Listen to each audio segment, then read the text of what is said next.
necesitas.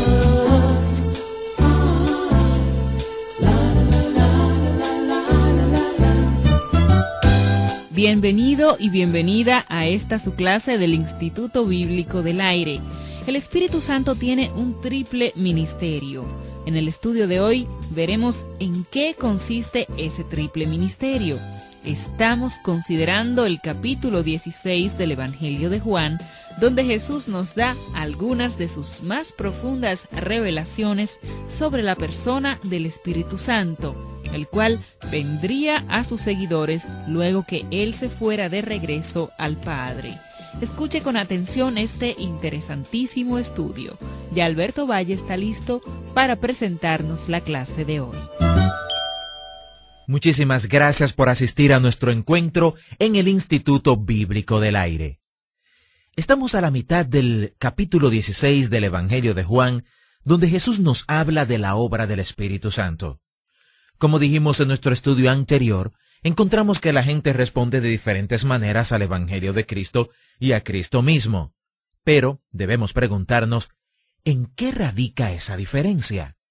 ¿Por qué algunos se ríen mientras otros se sienten compungidos por la obra del Espíritu Santo? Jesús dijo que cuando Él viniera a los corazones, esa sería una de las cosas que haría. Él convencería al mundo de pecado o expondría el pecado del mundo y lo convencería de justicia y de juicio también. Luego en el verso 9 les dice, de pecado, por cuanto no creen en mí, de justicia, por cuanto voy al Padre y no me veréis más, y de juicio, por cuanto el príncipe de este mundo ha sido ya juzgado. El Espíritu Santo convence al mundo de tres maneras. Una de ellas consiste en convencer al mundo del pecado de no creer en Él. Recuerde cómo en el capítulo 3 de Juan, Él se le presentó a Nicodemo como el unigénito Hijo de Dios, quien sería levantado en la cruz. Jesús es la única solución de Dios para el problema de pecado del mundo. Si usted cree eso, puede obtener la vida eterna, pero si no lo cree, es condenado por el hecho de no creerlo.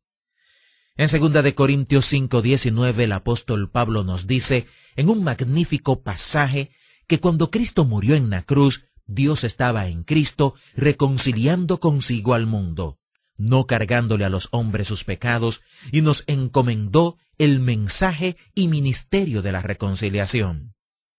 Debemos ir al mundo no solo a decirles que hay una condenación por causa del pecado, sino dándoles la buena noticia de que no tienen que ir al infierno por causa de sus pecados. Porque desde el momento que Cristo murió en la cruz, el Padre no ha estado tomándoles en cuenta sus pecados. Si usted entiende esto, entonces también entiende que Dios no manda a la gente al infierno por causa de sus pecados. Ni siquiera los terroristas irán al infierno por causa del pecado de asesinar gente inocente. No por haberle dado muerte a tanta gente como ha ocurrido en los últimos años, antes y después de septiembre 11 del 2001. La gente será condenada por un solo pecado, por no haber creído en Jesucristo. Por haber rechazado a Cristo, los pecadores serán condenados.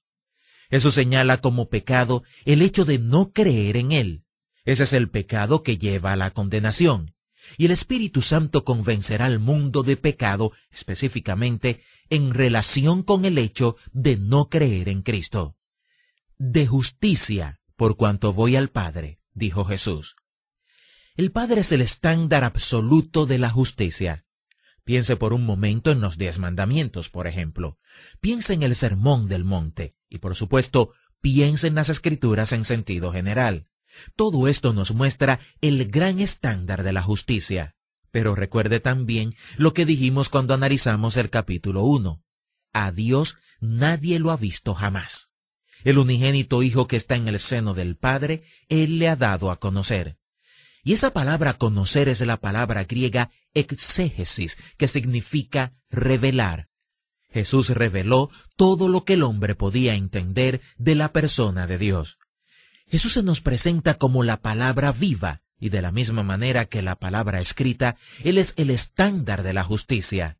Su vida fue una clara definición de lo que es justo y recto. Y parece que Él nos dice que el Espíritu Santo convencería al mundo de justicia por cuanto Él iba al Padre y no lo verían ya más. Si usted desea saber lo que son los verdaderos valores, observe los valores de Jesús mientras estuvo aquí en la tierra.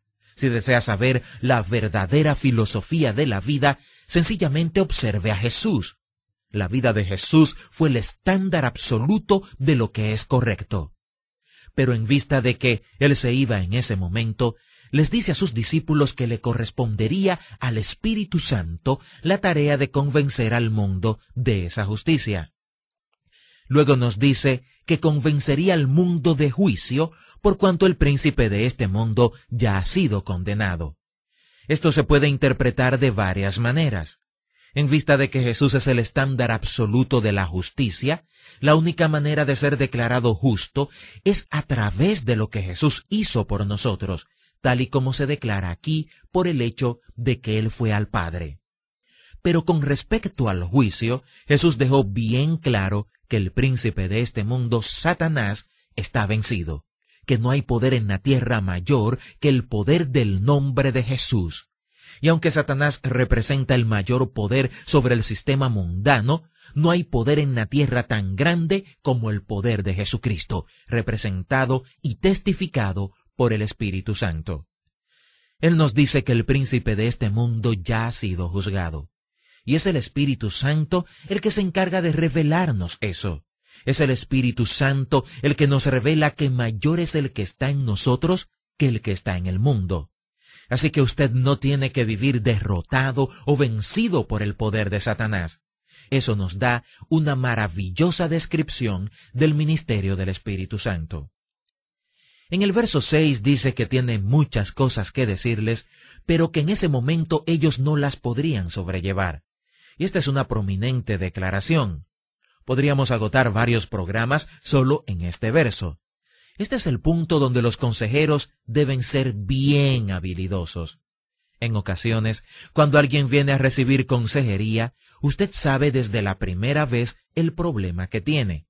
Pero usted muchas veces no se lo puede decir. Si usted lo hace, posiblemente esa persona no le creería o resultaría demasiado fuerte y no podría lidiar con la realidad en ese momento. Es posible que pase mucho tiempo hasta el punto que un día la misma persona quizás le dice a su consejero el problema que ella misma tiene y entonces usted como consejero reacciona como si nunca lo hubiera sabido. Hay que tener mucha paciencia para hacer eso, porque en ocasiones si usted le dice a una persona con problemas emocionales demasiado de la verdad en un momento en el que no están listos para escucharla, podría causarle un efecto desastroso. Imagínese la situación de una persona que no sabe que tiene una enfermedad incurable o alguien cuyo familiar ha muerto recientemente o algo similar. Hay que decirle a ese tipo de persona lo que puede sobrellevar en el momento oportuno para que lo pueda entender. Jesús nos muestra su profundo conocimiento del hombre cuando nos dice que hay muchas cosas que Él quisiera decirles, pero ellos no las pueden sobrellevar, y entonces continúa describiendo el ministerio del Espíritu Santo. Les dice que cuando Él viniera, les guiaría a toda la verdad. Piensa en eso. El Espíritu Santo es Dios. Lo reconocemos como la tercera persona de la Trinidad y es quien mora en la vida de los creyentes. Él guiaría a los apóstoles a toda la verdad y les mostraría lo que habría de venir. Esto no habla solamente sobre el futuro, la escatología, la segunda venida de Cristo, aunque por supuesto lo incluye. En realidad, estos hombres estaban dirigiéndose a una especie de Canaán por un camino que nunca antes habían transitado. ¿Cómo conocerían ellos la estrategia de Jesús y qué pasaría después? Todo eso vendría por medio del Espíritu Santo. Cuando usted pasa por el libro de los Hechos y el día de Pentecostés, es claro que el Espíritu Santo los guiaba a toda verdad y les mostraba lo que habría de venir tan pronto y como se manifestó. Y nuevamente, en este capítulo, Jesús los motiva a hacer preguntas. Luego de hablarles sobre el Espíritu Santo, les dice en el verso 16 que dentro de poco no le verían más y que aún un poco y lo verían. Por supuesto que eso llevó a los apóstoles a preguntar qué significaban estas palabras. También qué quería decir Jesús cuando decía que iba al Padre. Ellos, por supuesto, no entendían.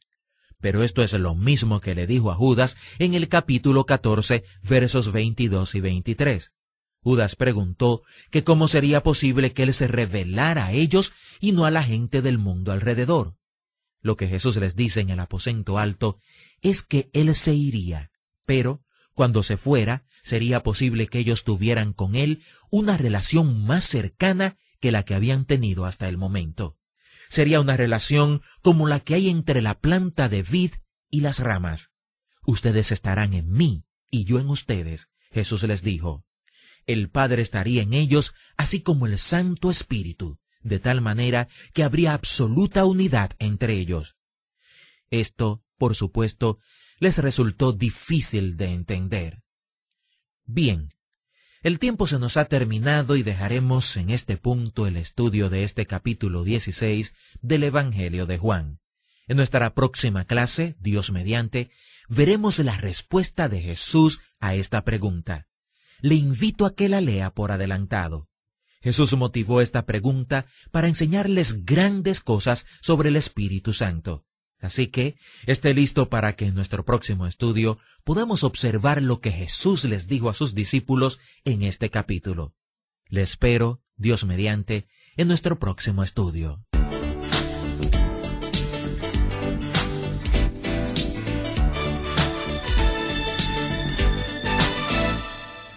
Así finaliza otra importante clase del Instituto Bíblico del Aire. El IVA le ofrece gratuitamente a vuelta de correos notas impresas de esta serie sobre el Evangelio según San Juan. También nos gustaría saber cómo estos estudios son de utilidad para usted.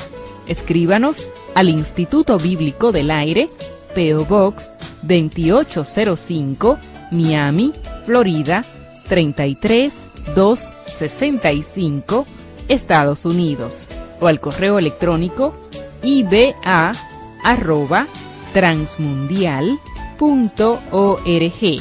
Hasta nuestra próxima clase.